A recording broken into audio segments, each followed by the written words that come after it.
लेकिन एक तरफ कानूनी प्रक्रिया भारत की कहते हैं बहुत धीमी चलती है, और जब इस तरह के मामले होते हैं तो इंट्रोगेट करने में भी वक्त दिया जाता है और देना भी जरूरी है ताकि कुछ ऐसा रह ना जाए जो जरूरी है और वो सामने आना चाहिए। आपको क्या लगता है 26/11 के जो पीड़ित हैं इसे सजा होने के बाद ही उनका इंसाफ पूरा होगा? बिल्कुल जी, देखिए सही बात है। 26/11 के जो पीड़ित हैं उनको इंसाफ तो तभी मिलेगा जब ये और इनके साथ इन अकेले से कुछ नहीं होने वाला। उनकी आत्मा की शांति तब होगी जब इनसे जुड़े हुए लोग जो देश के अंदर जो इनके साथ में मिलकर के काम किया है, ऐसा एक व्यक्ति आकर के इतना बड़े हादसे नहीं कर सकता। और इनके अलावा पाकिस्तान को भी पूरी उचित सजा मिले। मैं बात तो हम सब कर रहे हैं पाकिस्तान है टू जो उसकी स्थिति है, पर देखिए ये अकेले व्यक्ति को सजा मिलने से ही ये लोगों को जिनका बलिदान हुआ उनकी आत्मा को शांति नहीं मिल सकती, क्योंकि ये ऐसे लोग हैं। एक पकड़ा गया है, ये अहम व्यक्ति है और ये अहम व्यक्ति के जो स्टेटमेंट आज सरकार के कंट्रोल में है। और मैं मानता हूं हमारी भारत की जितनी भी इंटरोगेशन की जो टीम्स हैं सारे हर डिपार्टमेंट में होती हैं, वो उच्च दर्जे के और एक्सपीरियंस अधिकारी हैं। पूरा भरोसा है। देखिए समय जरूर लग सकता है, कोर्ट को भी समय लग सकता है, पर समय इंपॉर्टेंट नहीं है। मैं कहूंगा इसको जितना दिन ज्यादा जिंदा रखो उतना दिन इंतजार करो। हर उस व्यक्ति को जो देश के अंदर उग्रवाद फैलाने में शरीक रहा है उस तक पकड़ करके उसको भी कानून के कटघरे में खड़े करने से ज्यादा उचित रहेगा, बजाय कि इसको जल्दी से आप फांसी। मैं मानता हूं ऐसा होने वाला नहीं है, क्योंकि पूरा देश समझता है। आप लोग जिस तरीके से इस मुद्दे को लेकर के समय समय पर उठाते रहते हैं, देश के लोग इस चीज से चिंतित हैं। आज देश उन्नति कर रहा है, बाहर भी हमारा जिस प्रकार से एक बल बढ़ा है, पर ये एक स्थिति है। पर ये बात तय है जिसकी लाठी उसकी भैंस, now we have become stronger. और उसके कारण अब आई एम श्योर ये सारे के सारे जो चेक्स एंड बैलेंसेस हैं और जो चेस की गोटियां हैं वो सही जगह फिट अपने आप हो जाएंगी। पाकिस्तान के लिए मैं एक बात कहना चाहूंगा, देखिए पाकिस्तान एक ऐसा, मैं स्टेट तो उसको मानता नहीं हूं, वो तो एक ऐसी जगह है जहां उनका अस्तित्व पे मेरे सवाल उठाने से हो सकता है पाकिस्तान ना टूटे, पर पता नहीं दुनिया कब जागेगी। जब तक अमेरिका को आईएसआई सपोर्ट कर रही थी, उनको उनके एक्शन में फायदा दे रही थी, या दूसरे वर्ल्ड पावर को मदद कर रहे थे, तो देखिए अब क्या है, स्थिति बदल चुकी है।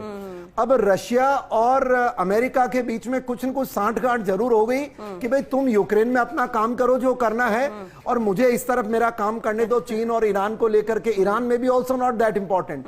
और जब चीन अमेरिका का काउंटर पार्ट उभर रहा है और ऑब्वियसली ट्रेड उनका डेफिसिट है, बहुत सारी चीजें हैं, तो अब अमेरिका और ट्रंप साहब के आने से डीप स्टेट होता तो मैं मानता हूं फिर भी अंधे कुएं में पत्थर डालते। जिस प्रकार से वो इन्वेस्ट कर रहे थे पाकिस्तान में, बांग्लादेश में, वो सफल हो पाए जितना। पर अब मैं मानता हूं अमेरिका के लिए हम एक ऐसे पार्टनर हैं जो अंतर्राष्ट्रीय शांति के लिए भी, और हम देखिए डेमोक्रेसीज हैं भारत और अमेरिका, जो जैसे भारत की हमारी पॉलिसीज हैं। दुर्भाग्य रहा 2008 उस दौर में ऐसी सरकारें रही जिन्होंने देश के अंदर गवर्नेंस करने की बजाय त्राहिमाम फैलाया, हत्याएं कराई और ये हिंदू टेरर का नाम कॉइन करने का प्रयास किया। और तो और साहब, जिस दिन ये काम होता है उन्होंने किताब पहले ही छाप के रखी थी। अब ये लोग डिनाई कर सकते हैं, उनको कवर अप कर सकते हैं legally, but I am sure देश जानता है। और जो इनकी सजा के लिए कुछ लोग चिंता कर रहे हैं कि भाई इनकी security, I can tell you security, जहां तक भारत के हमारे अधिकारी हैं, सुरक्षा एजेंसीज हैं, उनको इतना तजुर्बा है दुनिया में इस तरह का हैंडल करने का कि किस तरह उनसे उनकी सिक्योर रखना है, दूसरा किस तरह उनसे चीजें निकलवानी है। तो मैं ऐसा मानता हूं ये भारत के लिए शुभ संकेत है और देश को बधाई हो मेरी इस बात के लिए। बिल्कुल देवानंद जी, इस बीच बड़ी खबर इसे लेकर है, भारत लाया गया है आतंकी तहव्वुर राणा, पाकिस्तान का इसे लेकर बयान आया है। यहाँ पर तहव्वुर राणा से पाकिस्तान किनारा कर रहा है। पाकिस्तान के विदेश मंत्रालय का यह बयान है। राणा ने जिस तरह से ये बयान यहाँ पर सामने आया है, 20 साल से रिन्यू नहीं कराया है अपना, 20 साल की बात की जा रही है। और ये बयान जो है विदेश मंत्रालय का, कहना यह कि राणा ने 20 साल से पाक के दस्तावेज रिन्यू नहीं कराए और तहव्वुर राणा अब कनाडा का नागरिक है। ये बातें कह रहे, ये साफ दर्शाता है कि पाकिस्तान का तहव्वुर राणा से ना कोई रिश्ता है, ना कोई इससे लेना देना है, क्योंकि 20 साल से पाक के दस्तावेज राणा ने रिन्यू ही नहीं कराए हैं। कर्नल देवानंद जी, अब देखिए दो बातें, एक तरफ तो कह रहे हैं कि कनाडा का नागरिक है तो पाकिस्तान से कोई रिश्ता नहीं, दूसरी तरफ वहां वो था आर्मी में लेकिन 20 साल से दस्तावेज रिन्यू नहीं कराए तो फिर पाकिस्तान से रिश्ता कैसा? ये दर्शाता है कि पाकिस्तान कहीं ना कहीं अब डर चुका है। नहीं, डर नहीं, पाकिस्तान ने अपने हाथ धो लिए। जो एक तरह जैसे वो कोर्ट में केस चलता है और वो चोर बचने की कोशिश करता तो वो कहता है मैंने तो कुछ गलत किया ही नहीं। तो पाकिस्तान भी वही कर रहा है और पाकिस्तान की आत्मा जानती है। हमारे पास डिजिटल प्रूफ है साहब, अब वो आ गया है। देखिए पाकिस्तान की स्थिति कैसी है, पाकिस्तान इकोनॉमिकली जैसा है पूरी दुनिया जानती है। पाकिस्तान के अंदर मैं तो कहता हूं अंदर जो जिस प्रकार का उनका बस सिविल वॉर की कमी है। आप ऊपर जाइए हमारे जो नॉर्थ के अंदर है वहां पर हमारे जो पीओके के नागरिक हैं वो रास्ता बंद करके बैठे हैं। साउथ में बलूचिस्तान से उनकी पाकिस्तान की आर्मी पिटाई खा खा करके भाग रही है। उधर आप ईस्ट में वेस्ट में जाएं तो वहां पर टीपीपी वाले उनको घेर रखे हैं और वहां पर उनकी पॉलिटिकल इंस्टेबिलिटी के अलावा इकोनॉमिक बिल्कुल डिवास्टेशन हो चुका है और मिलिटरीली भी वो अब समझ में नहीं आ रहा उनको कैसे डील करे। और वो जो लोग कर रहे, पाकिस्तान ने हाथ धोने इसके लिए नहीं, कल ये कोई स्टेटमेंट बोलेगा तो मैं आपको पहले ही बता रहा हूं पाकिस्तान क्या कहेगा कि भारतीय सुरक्षा एजेंसी दबाव डाल करके इसको झूठे बयान दिला रहे हैं। तो पर ये वही है जैसे क्रिमिनल्स किया करते हैं, पर अब इनके ज्यादा कहने से कोई विश्वास करने वाला नहीं है। और मुझे तो पता नहीं चर्चा कम होती है, ये दिन भी दूर नहीं है जब पाकिस्तान इसका बचाव करने के लिए रहेगा ही नहीं। और रहेगा कैसे, इतने कुकर्म हो चुके हैं। और मुझे लगता है जब तक इसका केस फाइनल होगा कहीं बलूचिस्तान अलग कंट्री बन चुका होगा, उधर अपना खैबर पख्तूनवा अलग बन चुका होगा, कुछ अफगानिस्तान इलाका ले चुका होगा, पीओके कश्मीर में आ चुका होगा, ये एक छोटा सा पंजाब का टुकड़ा बचेगा। यकीन मेरी आत्मा कहती है आज, क्योंकि ये जिस तरह की बातें करते हैं ना, ये पूरे नंगे हो चुके हैं अब इंटरनेशनली। और उनके कंट्री में भी आप देखिए, आप ही कवर करते हैं कई बार, जहां उनके नागरिक कहते हैं कि यार भारत हमसे अच्छा है, मोदी जी हमें भी बचाओ।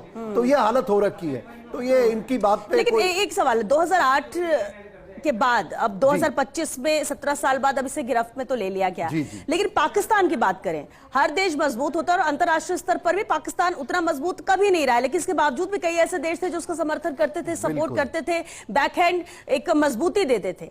आज वो सबसे बड़ी प्रमुख वजह आप क्या मानते हैं कि हर कोई किनारा करते नजर आ और इसीलिए अलग थलग अकेला पाकिस्तान पड़ा है और इसलिए भी ये स्ट्रैटेजी के तौर पर देखा जा सकता है क्या? सबसे बड़ी तो मैं एक तो नहीं कह सकता, पर सबसे मोटी चीज दो चार है। एक है जो भारत का मजबूत होना, भारत के अंदर जो हमारा पॉलिटिकल नेतृत्व है वो इस तरह से अपने आप को देश को गवर्न कर रहा है कि जो देश के नागरिक भी उनको पसंद कर रहे हैं और अंतरराष्ट्रीय स्तर पे भी भारत की छवि को उन्होंने सुधारा है। दूसरा कारण इसका यह कि देखिए जो लोग पाकिस्तान को समर्थन करते थे, जो एंटी इंडिया ब्रिगेड थी जो भारत में भी बैठे हैं, वो ऐसे लोग हैं जो भारत में बैठ करके भारत के संविधान का इस्तेमाल करते हुए भारत के विरोध में काम करते थे। देखिए 370 हटने से पहले क्या होता था कश्मीर में, रोज पत्थरबाजी, आए दिन हड़तालें। तो बहुत कुछ बदला है। जो पर वो लोग जो पाकिस्तान का समर्थन करते थे अब उनके भी हाथ पांव फूल चुके हैं और उनको भारत की मदद की जरूरत है। उनको अपने स्टेट के अंदर भी जरूरत है, क्योंकि देखिए भारत के जिस तरीके से हमारे नागरिक हैं, जो ओवरसीज हमारे सिटीजन्स हैं, वो भी उन कंट्रीज में एक रुतबा बना चुके हैं और वहां की स्थानीय सरकारों पे दबाव बना चुके हैं। और सबसे इंपॉर्टेंट चीज तो तीसरी मैं कहना चाहता हूं, geopolitics of the world order बदल चुका है आज के दिन। जब से ट्रंप साहब अमेरिका में जीत करके आए हैं, जिनकी जीत की आशा कोई नहीं लगा रहा था, भारत में बैठे हुए तो पॉलिटिकल पंडित कह रहे थे कि मोदी जी को तो 100 सीट भी नहीं मिलेंगी। पर देखिए पूरा बदल चुका है।